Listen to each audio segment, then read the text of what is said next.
নমস্কার বন্ধুরা, মিষ্টি রান্নাঘরের তরফ থেকে আপনাদের সকলকে জানাই ওয়েলকাম। আজকে আমি আপনাদের তৈরি করে দেখাবো মিনি স্যান্ডউইচ।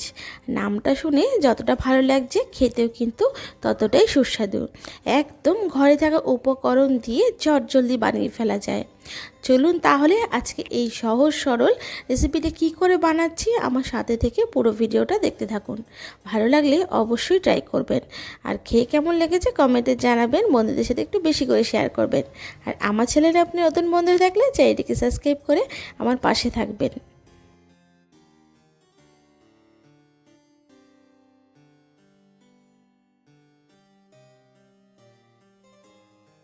মিনি স্যান্ডউইচ বানানোর জন্য সবার প্রথমে যেটা লাগছে সেটা হলো আলু সেদ্ধ।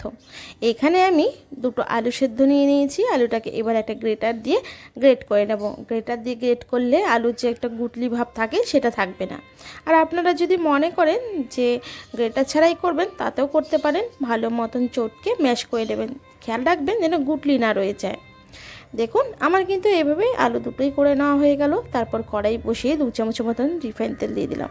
দিয়ে দিচ্ছি তার সাথে 1/2 চামচ আদা বাটা, 1/2 চামচ রসুন বাটা, আর সাথে দিয়ে দেবো ঝালের জন্য কিছু কাঁচা লঙ্কা।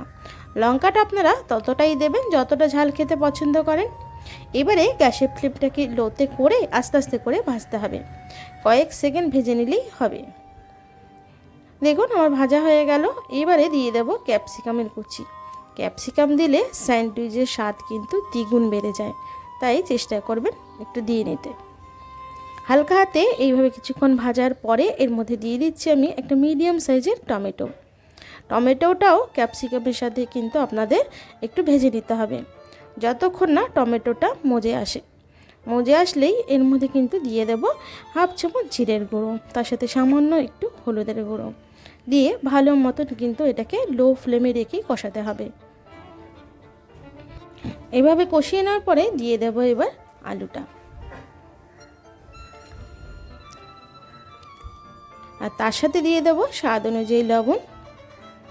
এবারে সবজি আর আলুটাকে ভালো মতন কিন্তু আপনাদের এইভাবে কষিয়ে নিতে হবে। খেয়াল রাখতে হবে আলুর মধ্যে যেন জল জলে ভাবটা একদমই না থাকে। তার জন্য এইভাবে একটু ছড়িয়ে ছড়িয়ে দিলেই দেখবেন আলুর যে জলটা খুব সুন্দরভাবে টেনে আসছে। এবারে দিয়ে দেবো এর মধ্যে 4 চামচ টমেটো সস। টমেটো সসটা দিলে কিন্তু বেশ খাট্টা মিঠা হবে, খেতে ভালো লাগবে। 1/2 চামচ দিয়ে দিলাম গরম মশলার গুঁড়ো।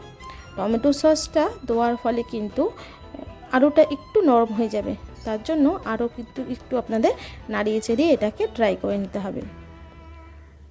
দেখে হলে বুঝতে পারছেন ড্রাই হয়ে এসছে। এবারে দিয়ে দিচ্ছি 1 চামচ চিনি, আর তার সাথে একটু ধনেপাতার কুচি। এতে টেস্টটা কিন্তু খুব ভালো আসবে। সমস্তটা আরও একবার ভালো মতন মিশিয়ে নিতে হবে। আলু পুরটা যখন হয়ে যাবে তখন দেখবেন এটা কিন্তু নিজের থেকেই খুব সুন্দরভাবে কড়াই থেকে উঠে যাচ্ছে। দেখুন, দেখে বুঝতে পারছেন বন্ধুরা আমার কিন্তু আলুর পুরটা সম্পূর্ণ রেডি। এবারে এটাকে নামিয়ে ঠান্ডা করে নেব। ঠান্ডা হয়ে যাওয়ার পরে আমি কিন্তু এটা পাউরুটির মধ্যে দেব। আর এদিকে দেখুন আমি পাউরুটি নিয়ে চলে এসেছি। এরকম একটা স্লাইস পাউরুটি নিতে হবে, তার মধ্যে পুরটাকে দিয়ে কিন্তু এইভাবে ছড়িয়ে দিতে হবে, যাতে সব দিকেই সমানভাবে পুরটা লেগে যায়।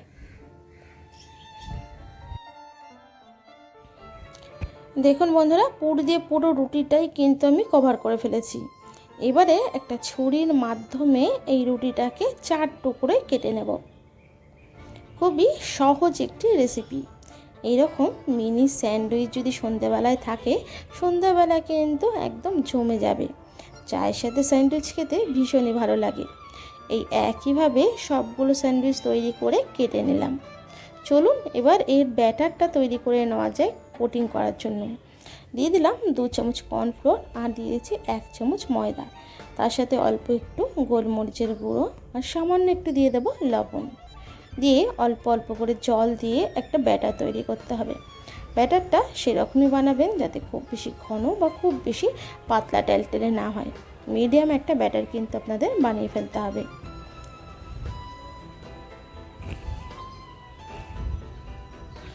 ব্যাটারটা কিন্তু আমার তৈরি করে নেওয়া হয়ে গেছে।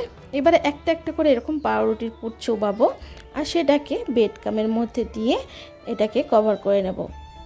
দেখুন কত সহজে আর কত সুন্দরভাবে ব্রেডক্রাম্বগুলো পাউরুটির মধ্যে লেগে পড়ছে। এইভাবে কিন্তু আমি ডবল কোট করব। দেখুন আবারও কিন্তু আমি ব্যাটারে চুবালাম আর সেটাকে ব্রেডক্রাম্বের মধ্যে দিয়ে ভালো মতন মাখিয়ে নিচ্ছি চারিদিকটা, যাতে কোনো সাইড বাদ না রয়ে যায়। এইভাবে কিন্তু সুন্দর করে আস্তে আস্তে করে সবগুলোই আমি করে নেব। দেখুন বন্ধুরা, আপনারা কিন্তু অবশ্যই এভাবে করবেন, দেখবেন দেখতে খেতে দুটোই ভালো হচ্ছে আর বানাতেও কিন্তু খুব ভালো লাগে। সবগুলো আমার একই রকমভাবে বানিয়ে নেওয়া হয়ে গেল। এবার এগুলোকে ভেজে নেওয়ার পালা। ভাজার জন্য ওভেনে কড়াই বসিয়ে দিয়ে দিচ্ছি রিফাইন অয়েল। অয়েলটা যখন গরম হবে তখন কিন্তু স্যান্ডউইচগুলো দেবেন। খুব বেশি তাতিয়ে গরম করার দরকার নেই, মিডিয়াম গরম করে নিলেই হবে। বাজার দোকান থেকে তো বহুবার স্যান্ডউইচ কিনে খেয়েছেন, একবার নিজের হাতে বাড়িতে এরকম মিনি স্যান্ডউইচ বানিয়ে খেয়ে দেখুন, খেতে ভীষণ ভালো লাগবে। দোকানের স্যান্ডউইচের থেকে কোনো অংশে কিন্তু কমতি হবে না আপনার হাতে বানানো স্যান্ডউইচ, আর হয়েও যায় খুব ঝটপট। তাই অল্প খরচে এইভাবে কিন্তু অবশ্যই বাড়িতে বানাবেন, খেতে কিন্তু ভীষণ ভালো লাগবে। বাড়ির ছোট ছোট বাচ্চা যদি থাকে তারাও কিন্তু খেয়ে ভীষণ প্রশংসা করবে আপনার। দেখুন বন্ধুরা, এক পিঠ হয়ে গেছে, উল্টে কিন্তু আরেক পিঠটাও আমি একটু লাল লাল করে ভেজে নিলাম।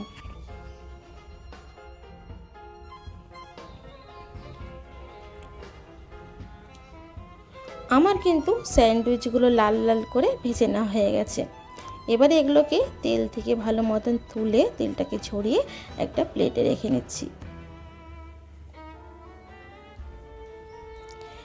একইভাবে পরের যে স্যান্ডউইচগুলো আছে সেগুলোকেও কিন্তু আমি ভেজে তুলে নেব। তাহলে এবার থেকে দোকানে না ছুটে বাড়িতেই বানিয়ে ফেলুন মিনি স্যান্ডউইচ। বাড়ির ছোট থেকে বড় সকলেরই খেয়ে ভীষণ ভালো লাগবে।